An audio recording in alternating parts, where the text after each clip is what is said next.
Have you ever wondered, before history began naming kings and emperors, before swords and shields carved out nations and borders, could there have been another world? A world that operated on a completely different principle, where power didn't rest in the hands of men? We're often taught that human history began with men, hunting, building shelters, founding villages, and gradually forming chieftains, monarchies, and eventually nations. In that familiar storyline, women appear only as side characters, giving birth, tending the home, occasionally standing behind a throne as a queen, but never as the creators of civilization itself. But what if that narrative is only one part of the story? What if history once looked very different, radically different? And what if what we've been taught is a version that's been edited, rewritten to serve those who came out on top? Over the past century, archaeologists, anthropologists, and independent historians have slowly uncovered a long-buried truth. Before patriarchal kingdoms rose to power, there existed matriarchal societies, complex, enduring, and in many cases far more peaceful than the militarized civilizations that followed. And these weren't just isolated tribes like the Mosuo in China or the Minangkabau in Indonesia.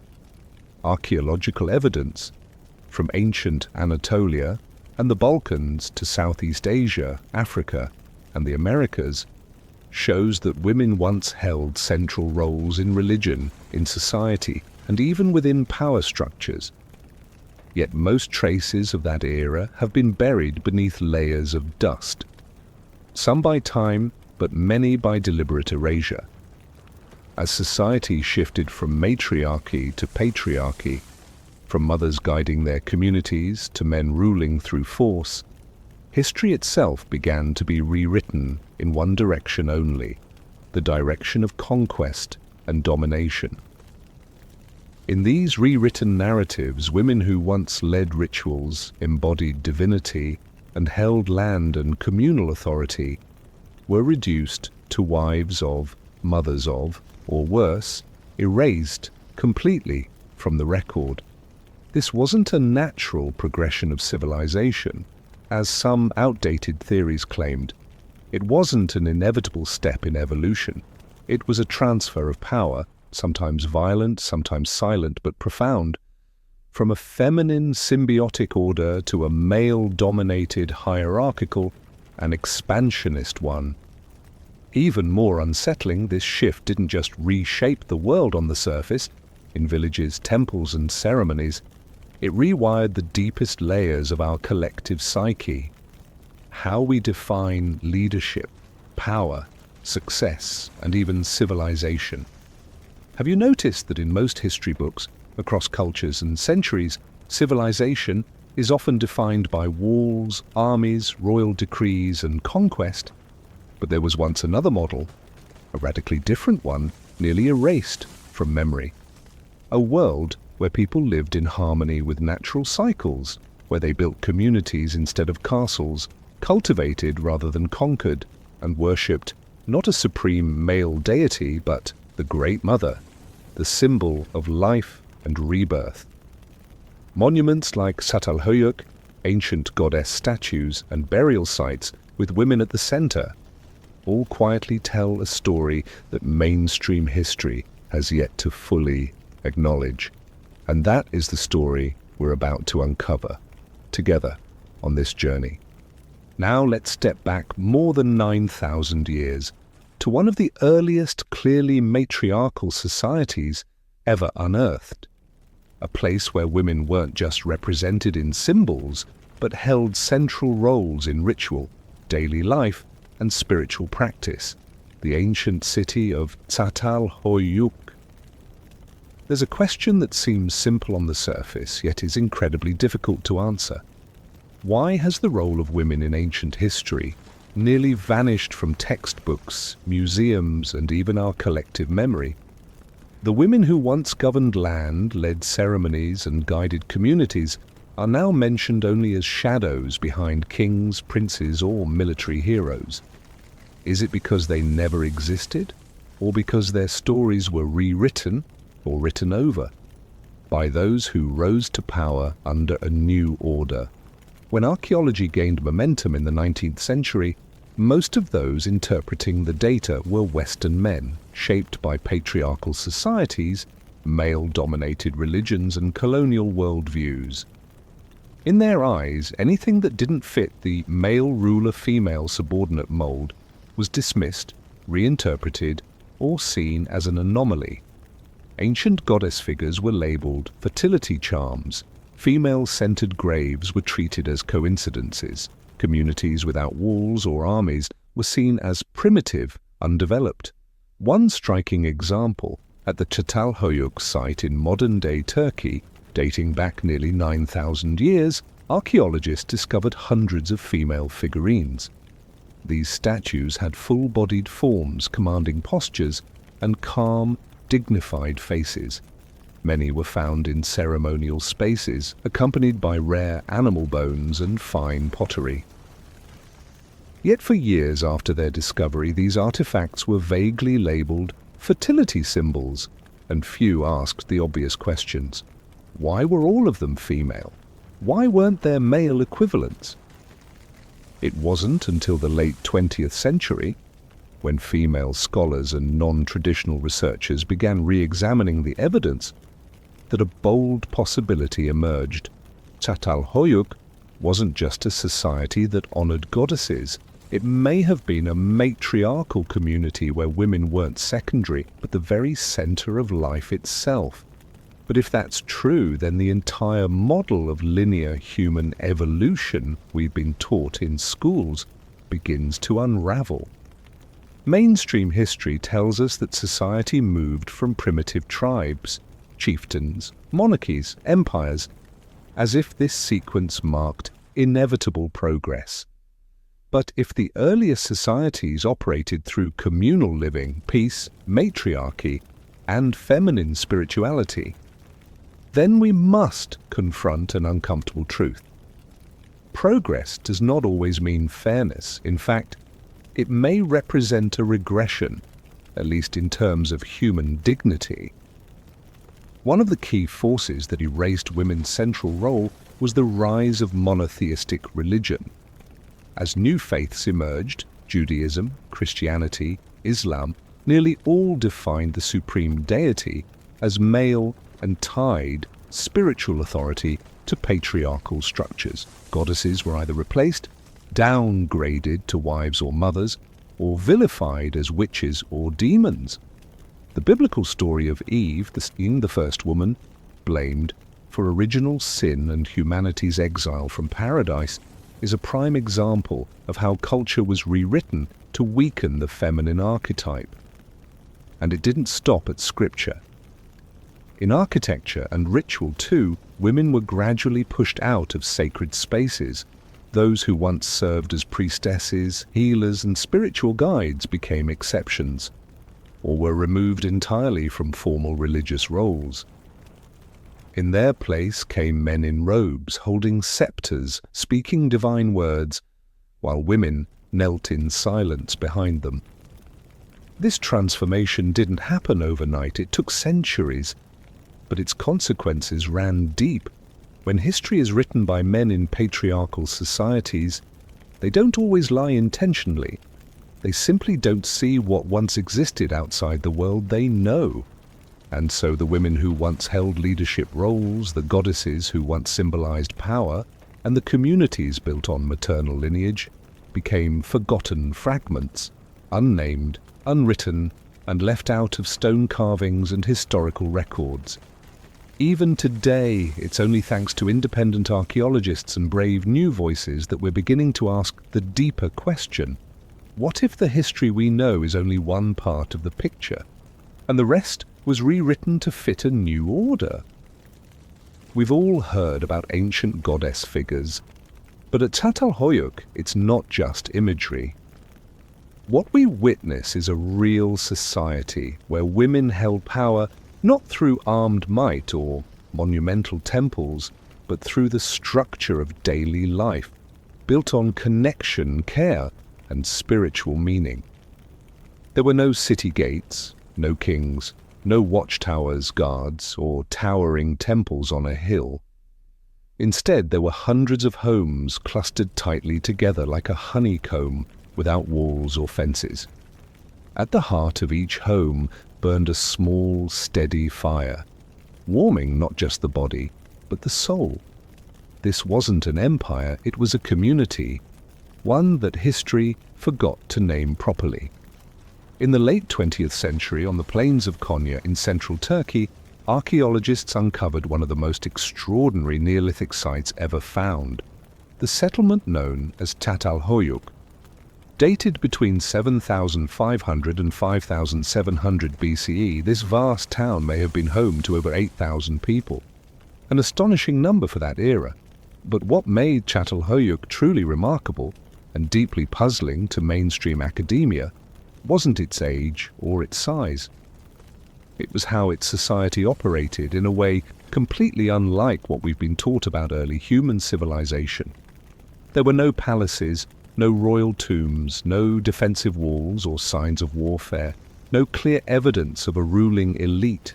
Instead, there were hundreds of nearly identical houses built wall to wall with no streets.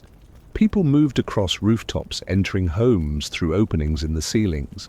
There were no fences to mark boundaries. The homes were of equal size with similar interiors. There was no superior architecture to signify social status.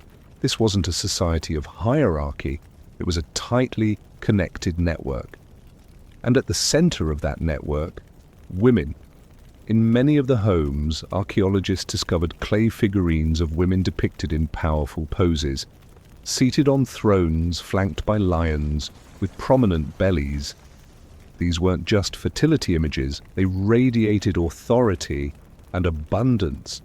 One of the most famous, often called the seated birth goddess, shows a woman giving birth. Yet her posture and gaze are not of pain, but of command, like a ruler bestowing life. These figurines weren't tossed aside or hidden. They were carefully buried beneath the floors, placed with reverence in ritual corners, surrounded by ancestral remains and finely crafted objects. Some archaeologists now believe these weren't mere lucky charms, as once thought, but representations of a goddess figure symbolizing fertility, protection, and the spiritual heart of the community. The burial structures of Çatalhöyük add to this picture. The dead were buried beneath the floors of the homes, usually in a curled fetal position, accompanied by rich grave goods. In many cases, women were buried with more offerings than men, suggesting they held significant spiritual or household leadership roles. Unlike later societies where power was separated from everyday life, concentrated in palaces, temples, and noble classes, Çatalhöyük tied ritual, ancestry, and sacred memory directly into the family home. Every house was a small temple, and at its center may have been the mother. Of course, not all scholars agree. Some archaeologists caution that we don't yet have definitive proof to declare Çatalhöyük a matriarchal society. But there's one point that few dispute. Women were not secondary figures here. They were everywhere, in the architecture, the rituals, the art, and in the very way the community was built. And that in itself challenges the old model of human history, the linear tale that begins with men hunting and ends with men ruling. Because if a city-sized settlement could thrive for thousands of years, with no signs of war, no kings, no rigid hierarchy, then we must ask, is the patriarchal, monarchic, and stratified society we call civilization truly the pinnacle of human development, or just one of many paths we could have taken? Çatalhöyük is a crucial clue in the larger puzzle of forgotten matriarchal civilizations. But it's only the beginning, because if one Çatalhöyük existed, then dozens, maybe hundreds, of similar communities may once have flourished, only to be buried beneath the soil, swallowed by rising seas, or worse, erased from memory. Leaving behind the land of honeycomb rooftops, we now cross the sea to another civilization, one where beauty, peace, and feminine power were woven into every mural and the rhythms of daily life. This was the island of Crete, where the once glorious Minoan civilization flourished. Here, goddesses adorned the palace walls. Centuries passed without the shadow of war, and women weren't just present. They ruled, created, traded, and shaped the very essence of culture. Located on what is now the Greek island of Crete, the Minoan civilization, named after the mythical King Minos of Greek legend, was one of the most advanced societies in ancient Europe. And yet it is also one of the most misunderstood, or perhaps intentionally misrepresented. When archaeologists began excavating the palace of Knossos in the early 20th century, they discovered something unusual. There were no fortresses, no city walls, no signs of standing armies or warfare. Instead, they found walls covered in paintings of elaborately dressed women, joyful dance festivals, and religious ceremonies centered around a female deity holding serpents. Unlike neighboring civilizations like Egypt or Mesopotamia, which revolved around divine kings and military conquest, the Minoans left behind little evidence of male-dominated power. Across hundreds of frescoes and pottery pieces, women appear more frequently than men, and not just passively, but leading rituals, dancing, and often placed at the center of the scene. One of the most iconic symbols is the snake goddess, a famous terracotta figure depicting a bare-chested woman holding two serpents with a powerful, commanding gaze. Many scholars believe this image represents a woman who presides over both birth and death, a divine force that governs the balance of the universe. Another striking detail, the so-called palaces of Knossos, Phaistos, and Zakros were nothing like Western royal courts. They were not residences for kings issuing commands. Rather, they were complex hubs, with ceremonial rooms, food storage areas, communal gathering spaces, and open-air courtyards. Today, many researchers believe these palaces were more like religious and social centers, not symbols of a singular ruler's power. Moreover, Minoan wealth came not from war, but from trade. Archaeological evidence shows a thriving exchange with Egypt, the Levant, and mainland Greece, trading pottery, olive oil, and art for gold, ivory, and precious woods. Even Egyptian records from the New Kingdom period refer to the people of Keftiu, believed to be Minoans, not as invaders, but as cultured merchants, well-dressed, offering gifts, and bearing no weapons. All of this leads many modern scholars to believe that the Minoans built a complex matriarchal society, where women held influence in ritual, economics, and art, and very likely played a central role in shaping the social order itself. However, when Arthur Evans, the man who excavated Knossos, chose to name this culture Minoan after the legendary King Minos, he may have unintentionally or deliberately projected the concept of kingship onto a civilization that may have had no kings at all. And by interpreting it through the lens of male-dominated monarchies, many of its details were distorted to fit a model it never belonged to. This raises an important question. Why has such a peaceful, prosperous, and possibly matriarchal civilization been forgotten, while violent empires like Assyria or Rome are celebrated as icons of civilization? The answer may lie in this. Minoan society didn't fit the historical lesson that powerful institutions wanted to teach, that order only comes through discipline, war, and male authority. A gentle civilization led by women, thriving without armies or conquest, if widely acknowledged, could shake the foundations of everything the dominant version of history is built upon. And perhaps that's why Minoan Crete, a brilliant light in the ancient Mediterranean, was pushed into the shadows of history.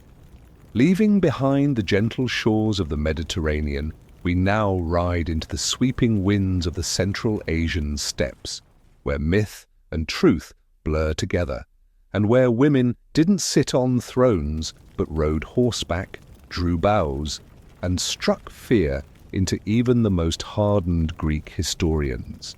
They were known by a name that inspired both awe and bias, the Amazons.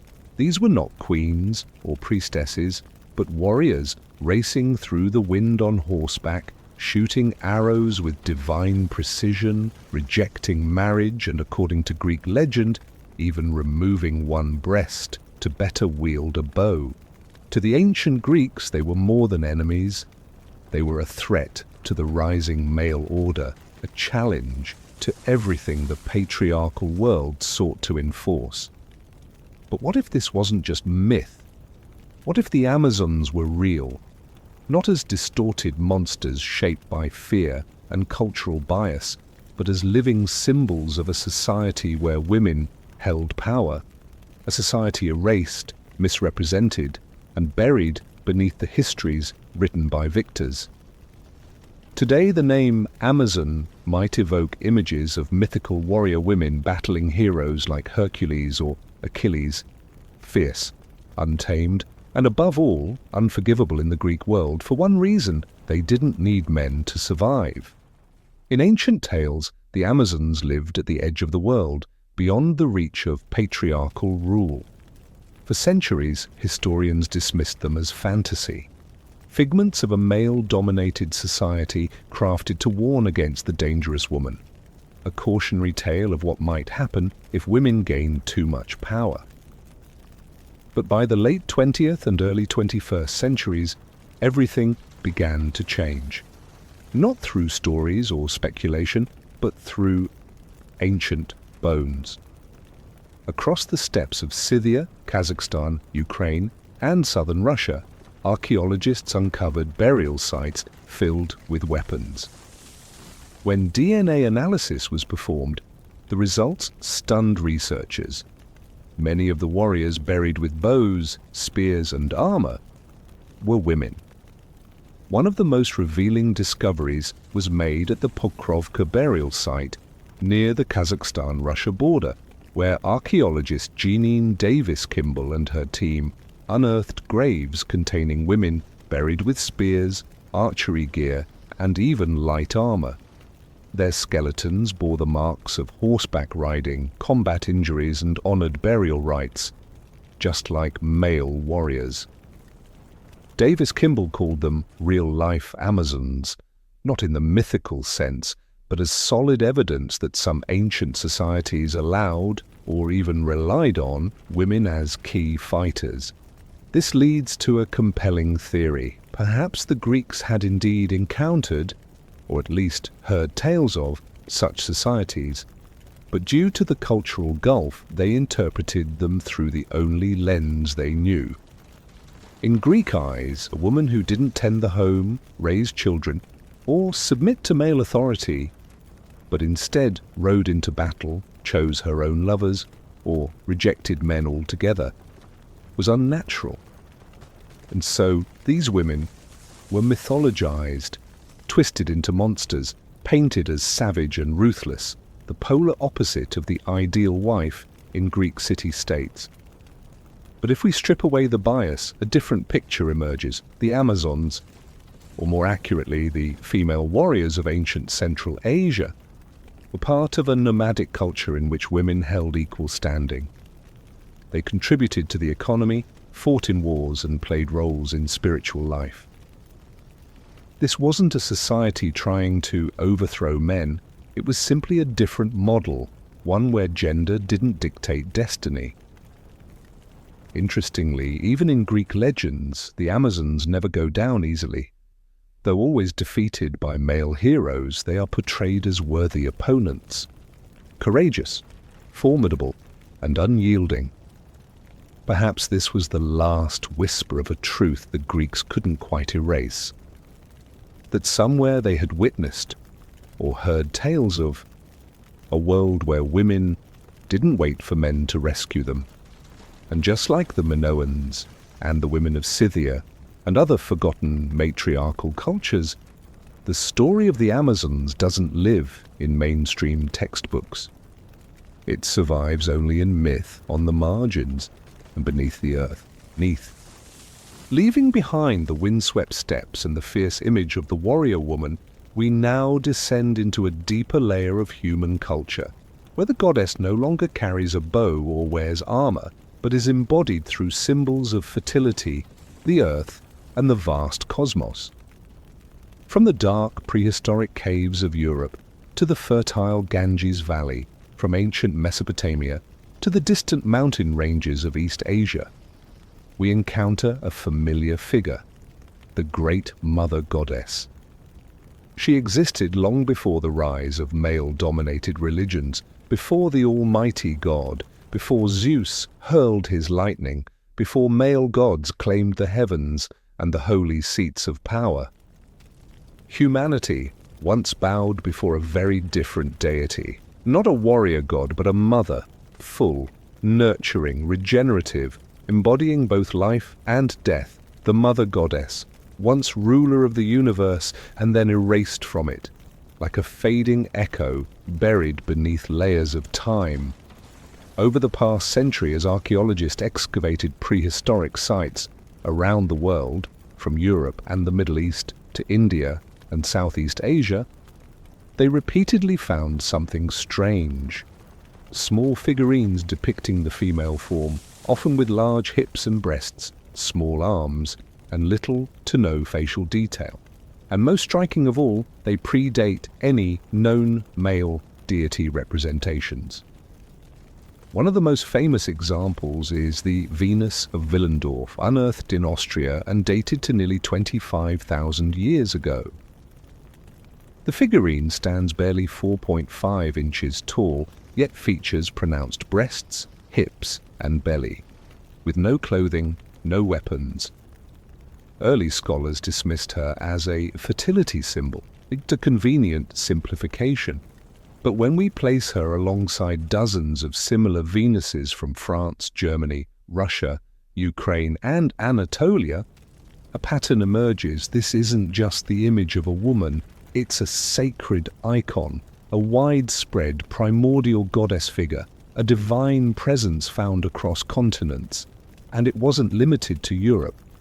In Turkey, the goddess statues from Çatalhöyük show similar forms, but more developed, enthroned, flanked by sacred animals. In the Indus Valley, modern India, carvings depict a crowned female surrounded by trees and animals, a vivid symbol of ecology and fertility.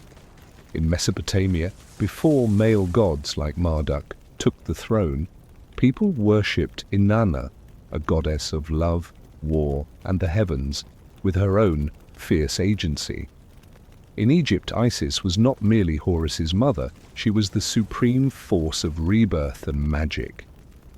In Greece, before Zeus, there was Gaia, the earth goddess, mother of all life, even of the gods themselves. These goddesses, spanning thousands of years, share common traits. They are tied to the land, the moon, the seasons, fertility, and the rhythms of the universe. To ancient peoples, the cracked soil that birthed crops mirrored the pregnant body. Fertility wasn't just a metaphor, it was divine. But gradually, these goddesses were diminished. Inanna became the consort of male deities. Isis was reduced to the role of nurturing mother. Gaia faded into the background, the ground beneath the feet of newer gods. And the Great Mother, once the embodiment of the cosmos, now survives only in ancient texts, fragmented mythologies, and museum displays. Why? Because as society shifted toward patriarchy and monarchies, symbols of power had to be redesigned. A world ruled by men couldn't comfortably worship a supreme female deity. It was too dangerous, too disruptive. So male gods were created or elevated. Female deities, if allowed to remain, were reshaped into passive roles, as mothers, wives, or poetic muses, never as the decision-makers. This happened not as a single conspiracy, but as a global shift, a long restructuring of collective consciousness that took place over generations. And the result? The entire history of religion, the sacred and the role of women, was rewritten to serve a new social order. Today, when we stand in a museum and glance at a nameless figurine labeled Venus or Stone Age fertility idol, we often move on without realizing we're standing before a relic of a lost sacred world, a world where the mother was once revered as God. And so we must ask, did those ancient worlds truly vanish, or were they simply buried beneath new stories, new gods, and a history retold in a different voice? If you were ever taught that political power has always belonged to men, it's time to take a closer look at ancient Africa, a land where power once had a different shape. A feminine one, steady, commanding, and fully sovereign. Not a queen behind the throne, but a woman sitting firmly upon it. Not legend, but reality. A reality that once existed and was later forgotten. Africa is the cradle of humankind, and perhaps the first place where sacred femininity and political authority were deeply intertwined. While much of the continent's history has been filtered through colonial narratives or lost to oral traditions, archaeology and enduring cultural practices still leave clear traces. Matriarchy once played a central role in many ancient African societies. One of the most remarkable examples is the Kingdom of Kush, located just south of ancient Egypt, in what is now Sudan, also known historically as Nubia. Unlike the male-dominated dynasties of Egypt, where pharaohs ruled supreme, Kush had true queens, rulers in their own right, known as Kandake, often rendered as Candace. According to Greek and Roman sources, the Kandake were not figureheads. They were sovereigns, leading armies, negotiating treaties, and making state decisions. One legendary Kandake is said to have confronted Alexander the Great. Another, Kandake Amanirenas, famously led Kushite forces against Roman invaders in the 1st century BCE, captured a statue of Emperor Augustus, and buried its head beneath a temple staircase as a bold statement of triumph. What's more, the structure of Kushite society didn't simply allow for a female king. It reflected a matrilineal system of inheritance. Evidence suggests that royal succession passed not to a king's son, but to the son of his sister. This wasn't symbolic matriarchy. It was a clear political structure based on maternal lineage. Further west, among the Mande peoples, in regions that are now Mali, Guinea, and Senegal, matrilineal traditions quietly persisted for centuries. In these societies, family names, land rights, inheritance, and social rank passed through the mother's line. The eldest woman in a family often held decision-making authority over marriage arrangements, land use, and ancestral rituals. In many communities, even when men served as the public representatives, the household itself functioned along matriarchal lines. The mothers and maternal aunts didn't stand in village courts. They sat at the heart of the home, and their word was often final. Crucially, these matriarchal systems were not weak or chaotic, as some Western theorists once claimed. On the contrary, they fostered resilient communities, balancing livelihood, culture, and spiritual practice, with women as the vital thread connecting generations. But when Islamic influence spread across Africa, followed by European colonial rule, these matriarchal systems began to erode. They were dismissed as backward, disorderly, or incompatible with civilized progress. The roles once held by women were gradually replaced with patriarchal bureaucracies modeled after European governance, emphasizing male succession and centralized authority. Once again, the central role of women was displaced, not by immediate violence, but through a slow rewriting of history, reshaping of societal norms, and restructuring of institutional memory. Today, if you ask someone to name the great rulers of ancient Africa, you'll likely hear Mansa Musa, Shaka Zulu, or the pharaohs of Egypt. But how many know the name Kandake Amanirenas, or the elder matriarchs of the Mande, who kept their societies stable for generations? Their stories didn't vanish. They were simply not told, or told in a different voice. From the continent of Africa, we now turn our steps towards Southeast Asia, a region that not only preserves matrilineal traditions to this very day, but also once witnessed the rise of kingdoms ruled directly and legitimately by women. From the vibrant coastal kingdom of Champa to the highland tribes of the interior, women's power was not hidden in the shadows. It shone brightly at the heart of politics, ritual, and communal life. In the global narrative of history, Southeast Asia is often pushed to the margins, seen as distant, mysterious, even peripheral.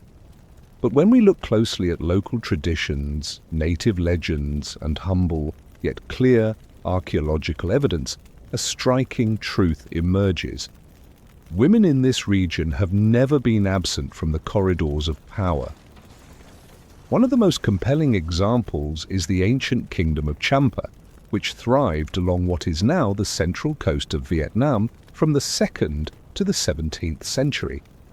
In ancient Cham inscriptions, especially at the Po Nagar Towers in Nha Trang, people worshipped the goddess Po Ina Nagar. She was not revered as a subordinate deity, but as the creator of the earth, trees, rice, and humanity itself. This placed her not below, but arguably above the male deities imported later through Hinduism. Her image stood at the center of grand temple towers. Lavish offerings were made not to a gentle mother in the home, but to a supreme spiritual queen. Many scholars believe this devotion reflected a society with clear matrilineal elements, where power and inheritance may have passed through the female line. And it wasn't just the Cham.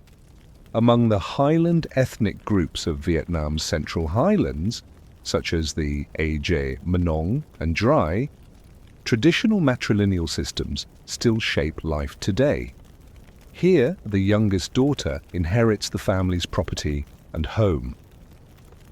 When a man marries, he moves into his wife's household. Within the family, it is often the grandmother or mother who coordinates everything, from major decisions like marriage to ancestral rites and rituals. Unlike patriarchal models where the man is head of the household, in these communities, the eldest woman is often the keeper of the ancestral hearth, the spiritual and practical leader of the family. She conducts ceremonies, manages marriages, and oversees the distribution of assets after death. What's fascinating is that this matriarchal structure has not resulted in instability, as some patriarchal theories might suggest. On the contrary, it has fostered resilient intergenerational communities bound together through the maternal line. From grandmother to mother to granddaughter, women form the thread of continuity, while men, though not central, still play important roles in guidance and support. Even in larger ancient kingdoms such as Funan, which once occupied areas of modern-day southern Vietnam and Cambodia, Chinese historical records note that the founder of the kingdom was a woman named Liu Diu, who is said to have defeated the Indian merchant Kaundinya and taken control. Though later legends shifted power narratives toward patriarchy, traces of that matriarchal origin still remain. In modern Indonesia, the Minangkabau of Sumatra maintain one of the strongest matrilineal societies in the world, with over 4 million people. Clan names, property and homes are passed from mother to daughter, while men are respected in advisory and religious roles. This is not an anomaly, but a living system that has endured for generations. All of these examples are not exceptions. They are evidence that for thousands of years, Southeast Asia has been a region where women held not only culture, but power. Not through domination, but through balance. So why don't we learn about these matriarchal kingdoms, about the daughters who inherited land, about the grandmothers who oversaw ancestral rights? Perhaps because when centralized state systems modeled on Western governance took hold, especially under colonial rule, and the influence of patriarchal religions, these traditions were deemed backward, disorderly, or incompatible with modern administration. And so they were gradually replaced with patriarchal frameworks more aligned with bureaucratic control. What remains are fragments, in ceremonies, in lullabies, in old folk tales, and in fading memory.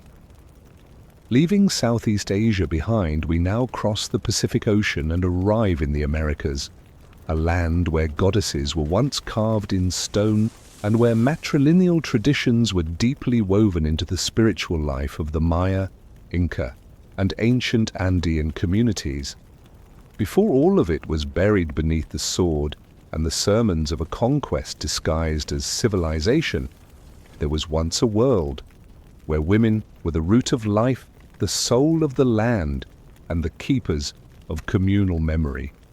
Before the Spanish arrived with muskets and the cross, before indigenous pyramids were burned and goddess statues smashed in a religious frenzy, there was another world, one where the maternal line was sacred, and women were not only caretakers of families, but guardians of an entire people's spirit, a world silenced and never fully retold. Today, when people recall the great civilizations of Central and South America, the Maya, Aztec, and Inca, they often think of war gods, sun kings, and towering monuments built to glorify emperors. But if we look more closely at the stones, the faded glyphs etched into ancient walls, something else begins to emerge. The quiet presence of goddesses, of matriarchal echoes, not boldly proclaimed, but never fully erased. In ancient Maya culture, Ixchel was one of the most revered goddesses. She ruled over the moon, childbirth, medicine, and weaving, all central to Maya life. On Cozumel Island, once a sacred pilgrimage site for Maya women, evidence reveals that women traveled from far and wide to pray to her for fertility, health, and safe childbirth. These journeys, often hundreds of kilometers by sea, show just how vital her presence was, spiritually and socially. Further south, in the vast Inca realm that stretched across the Andes, we often hear of the Sapa Inca, the male emperor said to be the son of the sun god Inti. But within Inca mythology there is also Mamaquilla, the moon goddess, wife of Inti, protector of women, timekeeper of the lunar calendar. Though male gods were etched into stone with grandeur, Mamaquilla held the spiritual balance, especially in rituals tied to agriculture, fertility, and domestic life. More significantly, in pre-Inca cultures like the Chachapoya and Moche, archaeological evidence shows that women were not only respected but possibly ruled. Some of the most luxurious tombs discovered in the Andes belong to women. One remarkable example is the tomb of the Señora de Cao in Peru, a woman buried with weapons, golden jewelry, and rare emblems of authority. Her skull bore intricate tattoos, and she was laid to rest with ceremonial rites typically reserved for rulers. This challenges the long-standing assumption that only men held power in ancient American societies. Beyond archaeology, oral traditions among indigenous Amazonian and Andean communities preserve the memory of matrilineal clans, where lineage passed through the mother, and women held vital knowledge of agriculture, healing rituals, and marriage arrangements. In some groups, women were, and in some places still are, considered the spiritual axis of the family. Land could not be touched, crops not harvested, nor ceremonies held without the elder woman's consent. However, when European colonizers arrived, bringing with them rigid patriarchal systems, these maternal lines were labeled heretical, superstitious, or even demonic. Temples dedicated to goddesses were destroyed, female spiritual leaders branded as witches, and the matriarchal frameworks were replaced with Roman-style patriarchies aligned with the church. Over the centuries, the goddesses faded from official narratives, but in hidden corners behind closed doors and in banned indigenous ceremonies, their names are still whispered, not through books, but in lullabies, smoke offerings, and the rhythms of sacred drums. And once again we see a familiar pattern. History doesn't deny the existence of female power. It simply refuses to carve it in stone. And then we descend even deeper, into a layer of memory where civilizations have left no standing ruins, only silent clues buried beneath the earth. Here, women were not merely remembered, they were placed at the sacred heart of space itself, as the spiritual axis connecting the past to eternity. These are the matrilineal burial structures, rare and powerful remnants that help us trace a world once shaped by the maternal line before history changed direction. You can rewrite myths, you can raise temples, rename gods, redraw symbols, but one thing is incredibly difficult to distort, where people choose to lay their loved ones to rest. Because that space doesn't just hold a body, it holds memory. It reflects what was once most sacred, what once stood at the center of a society's values. If archaeology is the science of silence, then burial is where silence speaks loudest. For over a century, archaeologists have uncovered thousands of prehistoric graves, from Europe to the Middle East, the Central Asian steppes to the highland forests of Southeast Asia. And a striking pattern has emerged. In many of these societies, women were buried at the center, not just physically, but spiritually and ritually, at the heart of their communities. At Çatalhöyük, long cited as one of the world's earliest matriarchal societies, graves were found beneath the floors of homes, and notably, in many houses it was women who were buried near the hearth or the ceremonial core. These women were interred with elaborate artifacts, bead necklaces, finely crafted tools, and small deity figurines, suggesting that they held significant spiritual authority within the household. But this wasn't unique to Anatolia. At Dolní Věstonice in the Czech Republic, dated to nearly 27,000 years ago, archaeologists found a woman buried alongside two adolescents in a perfectly balanced layout, their bodies dusted with red ochre, symbolizing blood, birth, and rebirth.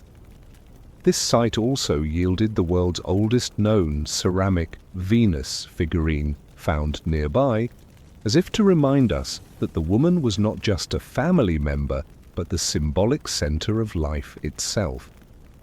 In the Iberian Peninsula, in Neolithic tholos tombs, circular stone chambers, women were often laid to rest in the deepest part, near what researchers believe was the sacred chamber. Men, by contrast, were buried closer to the outer edges. This arrangement closely mirrors temple layouts, where only the highest figures could enter the innermost sanctum. Was this mere coincidence? In the Balkans, sites like Varna in Bulgaria, famous for its gold-filled graves, revealed that some of the richest burials belonged to women. In several cases, the value and variety of offerings rivaled or surpassed those found with men. Some scholars now argue that these may have been female leaders or high priestesses holding positions equal to, or even greater than, their male counterparts. Yet for decades, such findings were dismissed as anomalies. Women buried with wealth, they must have been wives of powerful men. Women in central positions, perhaps just assistants in ritual. Rarely did scholars ask the deeper question, why were they at the center? Why did they have more offerings? And why does this pattern repeat across such distant geographies? If we're willing to see clearly, burial practices, whether from the Stone Age or the Bronze Age, reflect how societies viewed the individual's role in the collective. And when women are placed at the center, over and over, it reveals a worldview where the mother, the grandmother, wasn't just the bearer of life, but the guardian of the community's soul. Even today, in surviving indigenous cultures like the Toraja people of Indonesia, the memory of such a worldview lingers. Among them, the dead may remain in the home for months, even years, before burial. And the final decision on when and how that burial occurs, it's typically made by the eldest woman in the family. Here, matriarchal memory still lives, not in textbooks but in ritual. Perhaps we don't need ancient texts to prove that women once held power. We only need to listen to the silence of the earth, to what was buried, placed in the center, and held sacred for thousands of years. In museums large and small across the world, you'll often come across strange stone figures, women with full, rounded bodies, large breasts, wide hips, and no clear face. They're usually labeled with a simple name, Venus, as if they were nothing more than ancient symbols of beauty or sexuality. But few stop to ask, why did this image appear dozens of times across vast distances over thousands of years? And more importantly, why has it been so deeply misunderstood?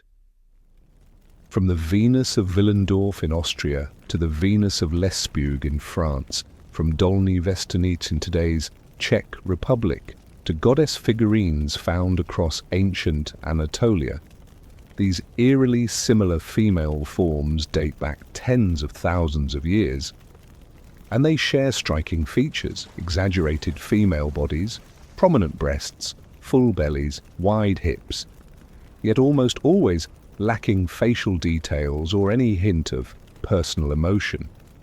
Early archaeologists, mostly European men in the 19th and 20th centuries, quickly gave these figures a name, Venus, after the Roman goddess of love and beauty.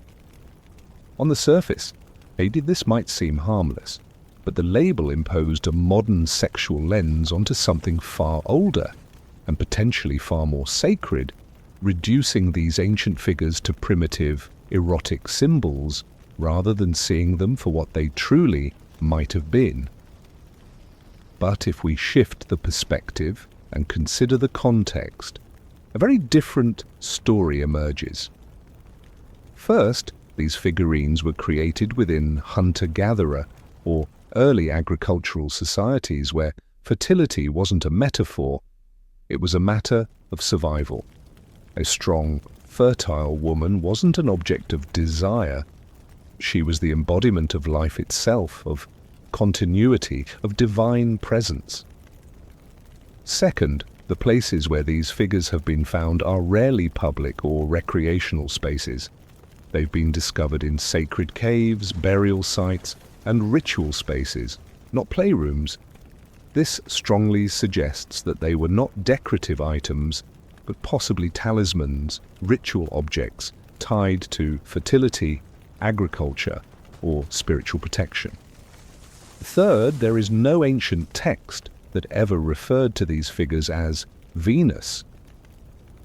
That name, drawn from a patriarchal mythology, was a modern imposition, based on assumptions that connected the female body only to desire rather than creation. To call these matriarchal icons Venus is to reverse the historical narrative, subtly replacing reverence with seduction. At Çatalhöyük, once again, we find plump female figurines placed on domestic altars, alongside sacrificial animal bones and traces of ceremony. Here, more serious scholars have begun calling them mother goddesses or great mothers, recognizing that their meaning lies not in their shape, but in where they were placed and how they were honored. In some sites, these female figurines are found next to crescent moons, wells, or seeds, powerful symbols of the lunar cycle and rebirth, long associated with the feminine power of regeneration. These images go far beyond sexuality. They reflect a worldview in which women were the axis of life, not the objects of lust. Why does this matter? Because how we interpret the past shapes how we understand the present. When we view these ancient statues with modern prejudice or dismissiveness, we continue to obscure a chapter of history that looked very different, a time when women were sacred, not secondary. The mislabeling may seem trivial, but over centuries, such framing contributes to erasing the true cultural and spiritual roles women held in early societies. It reduces goddesses to bodies and rituals to objects.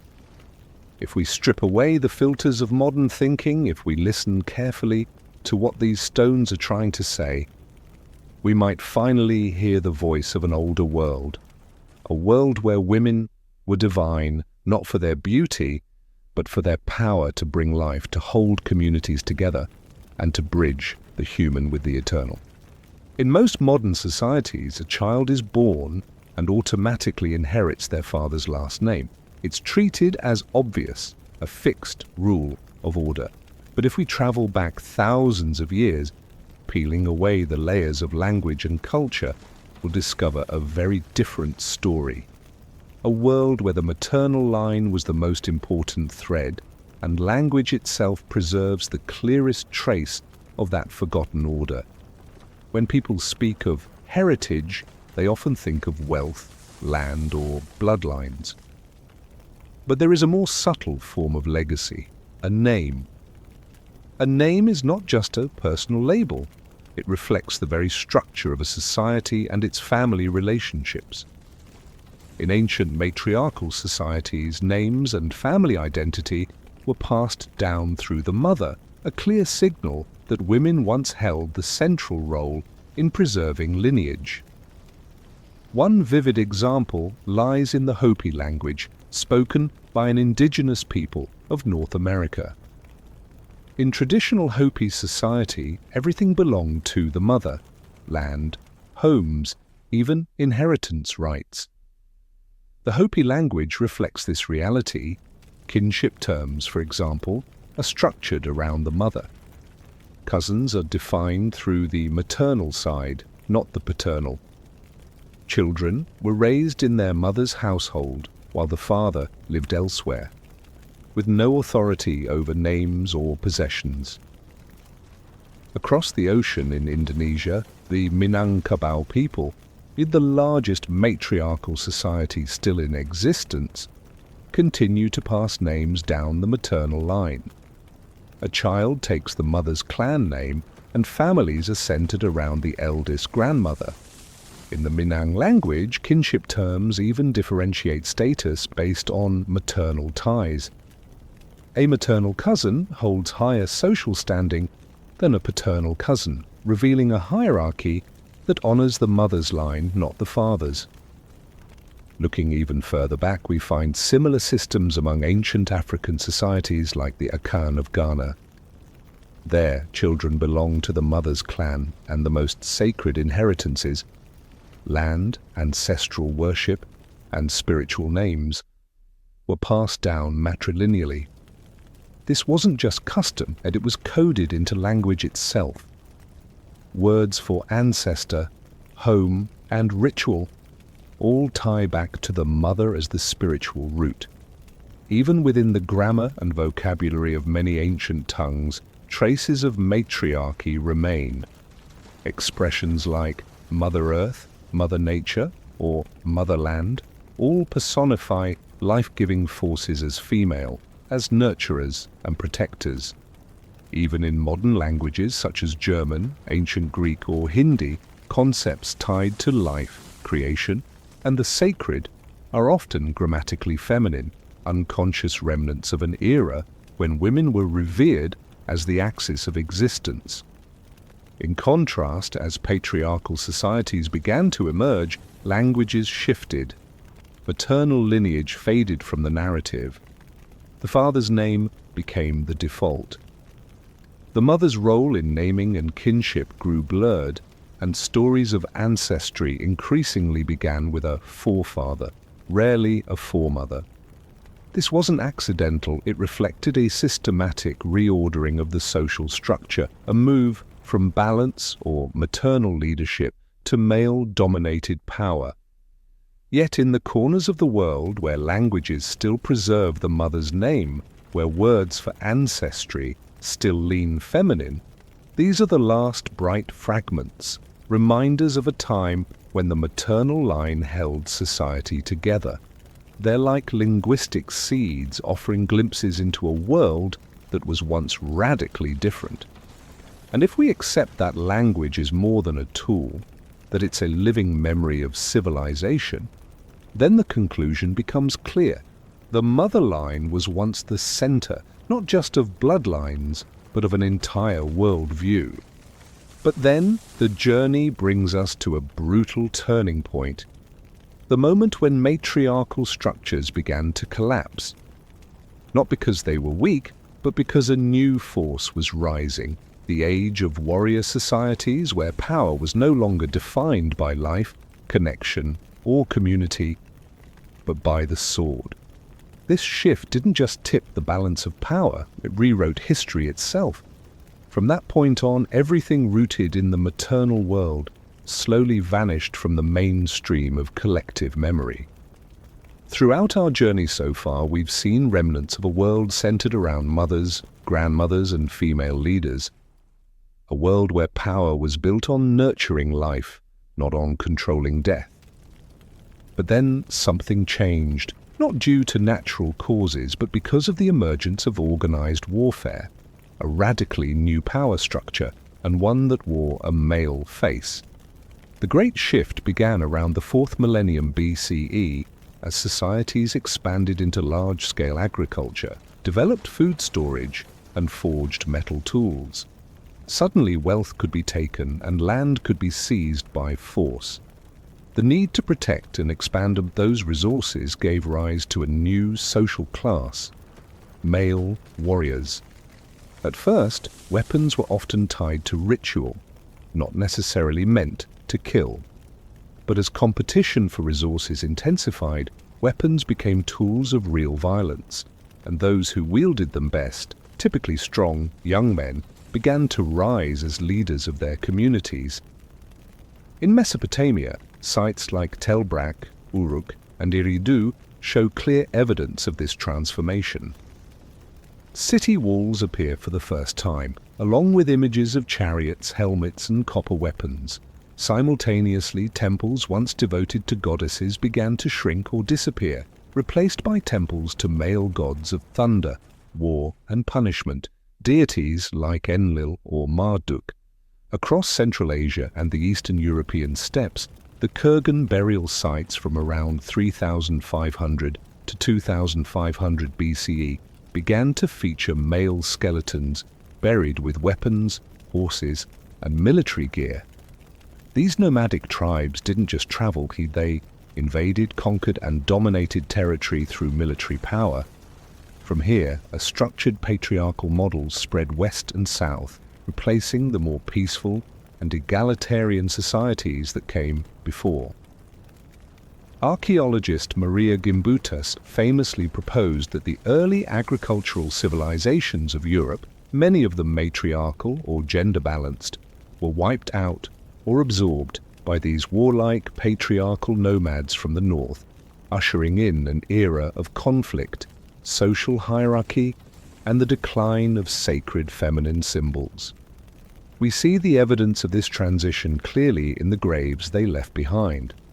Where once women were buried with jewelry and divine icons, now we find men buried with swords, axes, helmets, and horse remains, a stark reflection of shifting values from nurturers to conquerors. During this same era, language also changed.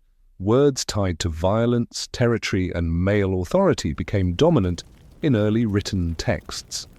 In the Epic of Gilgamesh, one of the world's oldest surviving literary works, male heroism is glorified, while goddesses are diminished, even vilified.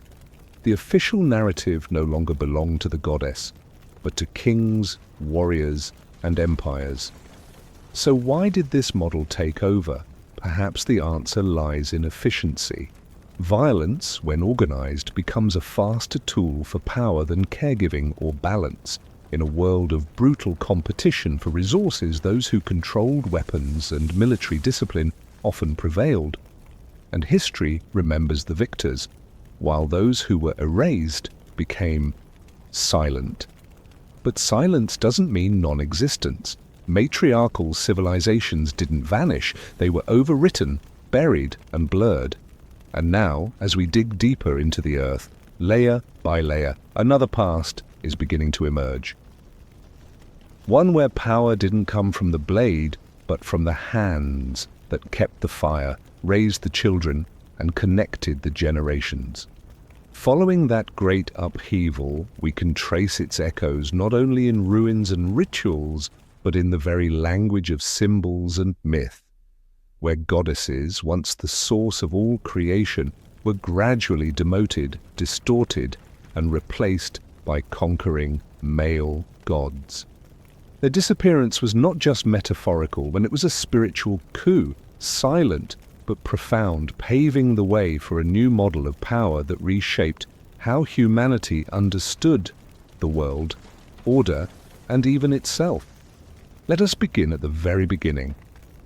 In some of the oldest archaeological remains, places like Çatalhöyük or the temples of Malta, the image of the mother goddess is everywhere, full-bodied, powerful, and brimming with life.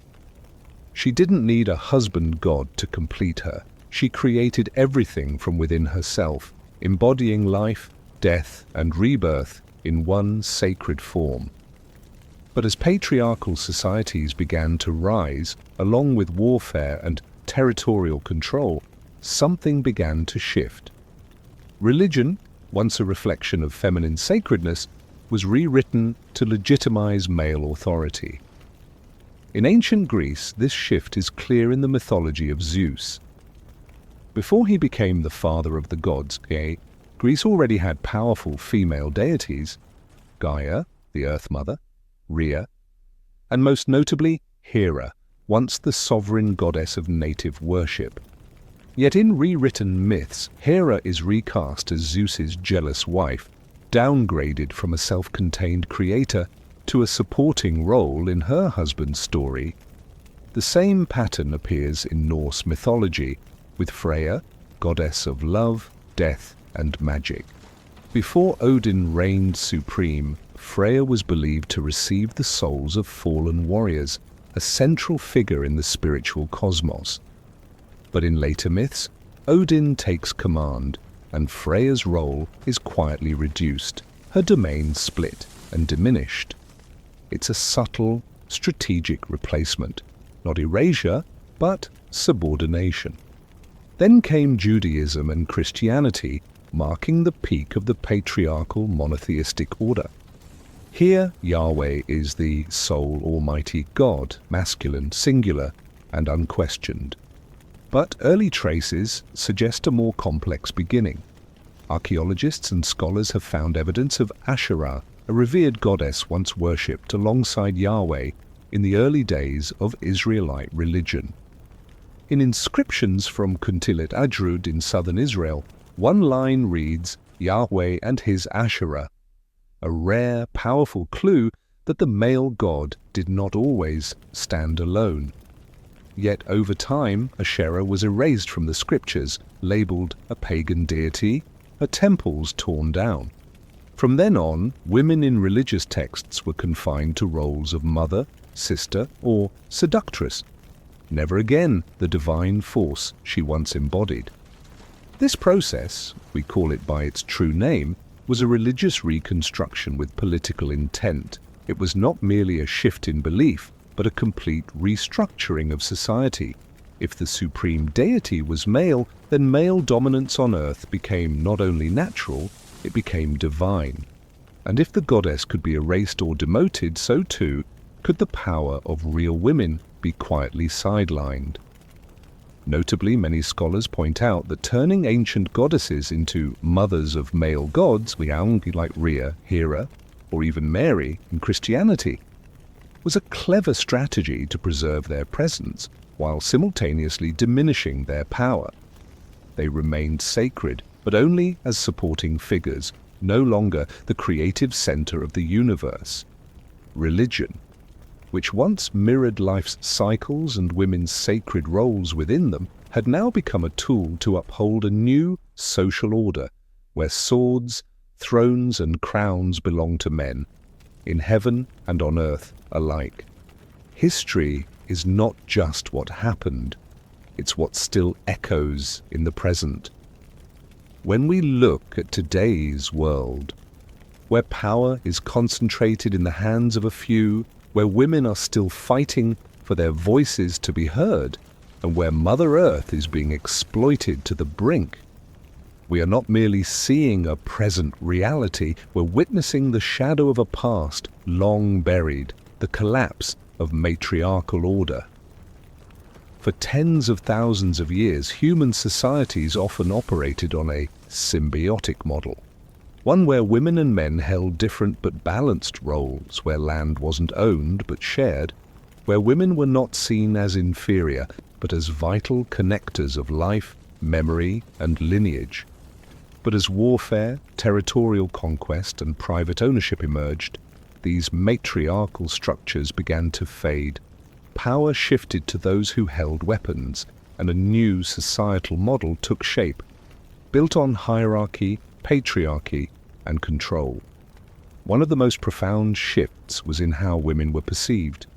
From being central figures in ritual, kinship, and community, women were pushed into dependent roles, as wives, as mothers, as property of men. Their names were no longer passed down. Their lineages lost their inheritance rights. What was once sacred became silent, and with that the destruction of gender balance went hand in hand with the destruction of ecological balance. The patriarchal civilizations that followed were often tied to exhaustive exploitation. Land was no longer a sacred mother, but a resource to be extracted. From deforesting lands for crops, to digging mountains for metal, to building empires upon corpses and quarried stone, humanity began to see nature not as a partner to respect, but as an enemy to subdue and control. This is not speculation. Archaeologists and anthropologists have found that in matriarchal or gender-balanced societies, there were fewer fortifications, fewer warrior burials, and signs of equal nutrition between men and women.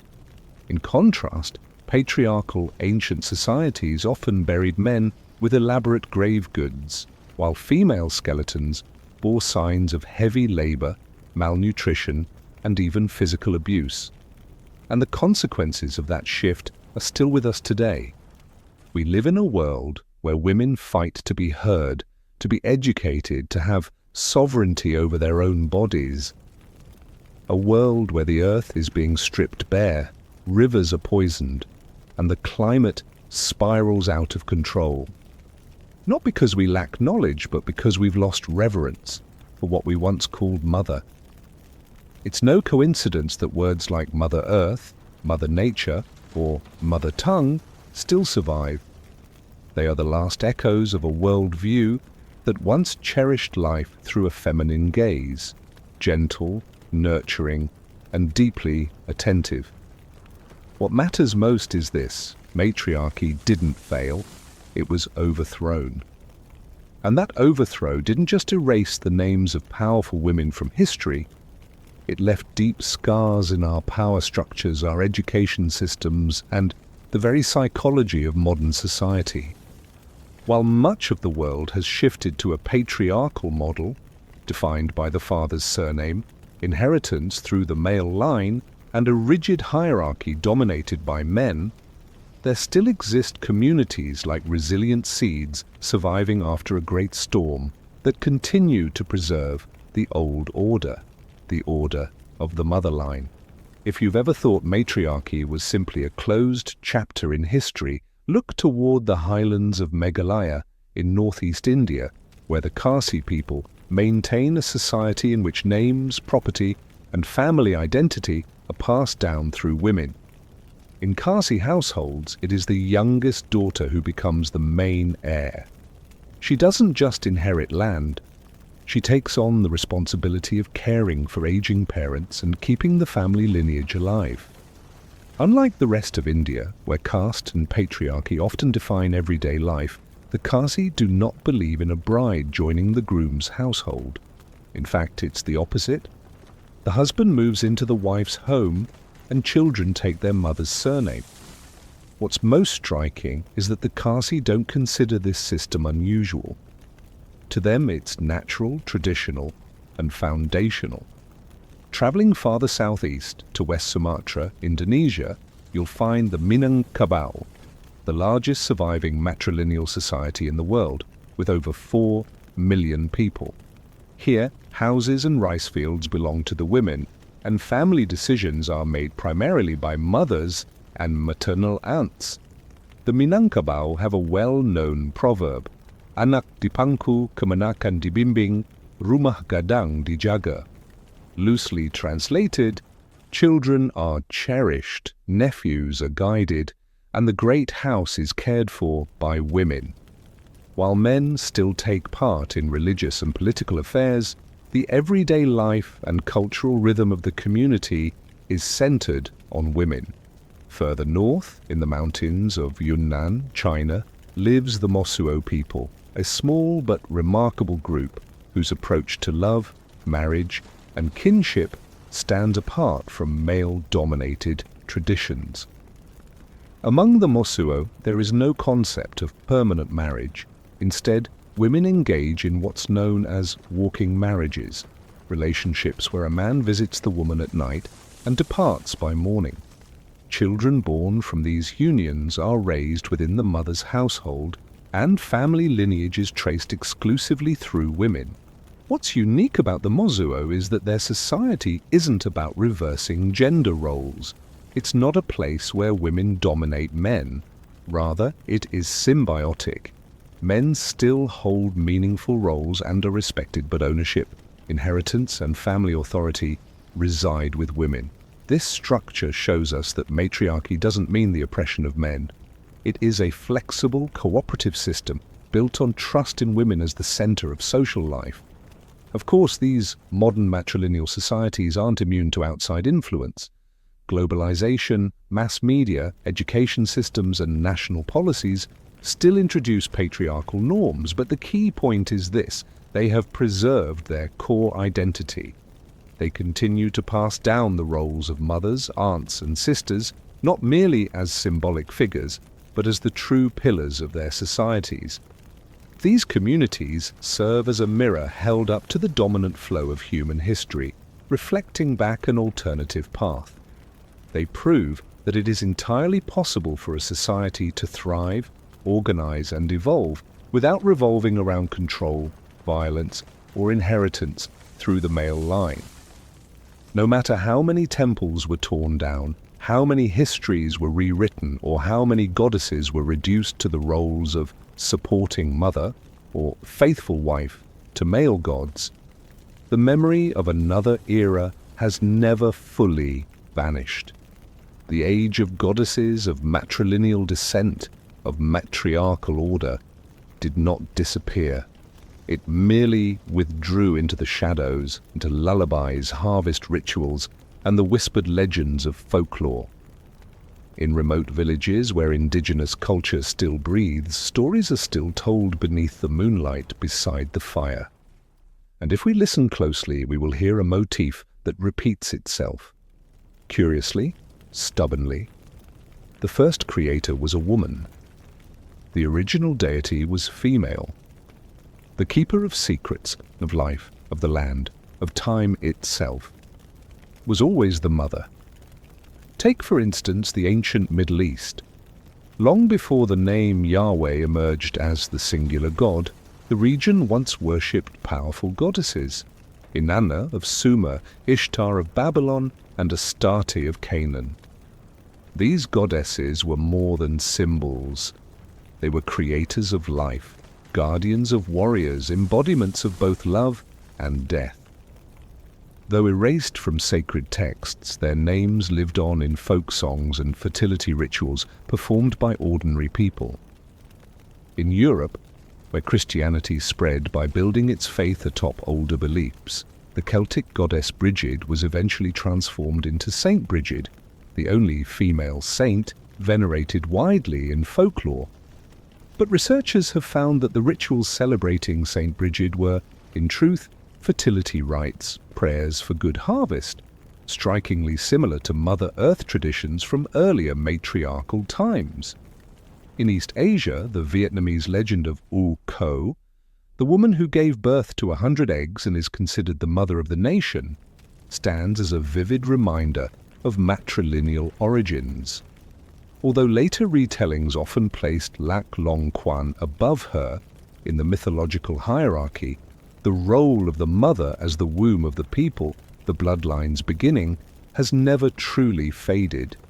Even in patriarchal Chinese culture, the goddess Nua still appears as the one who molded humans from clay and repaired the sky to save the world.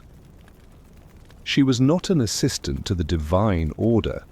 She was the origin, the supreme creative force, existing long before emperors or heavenly kings.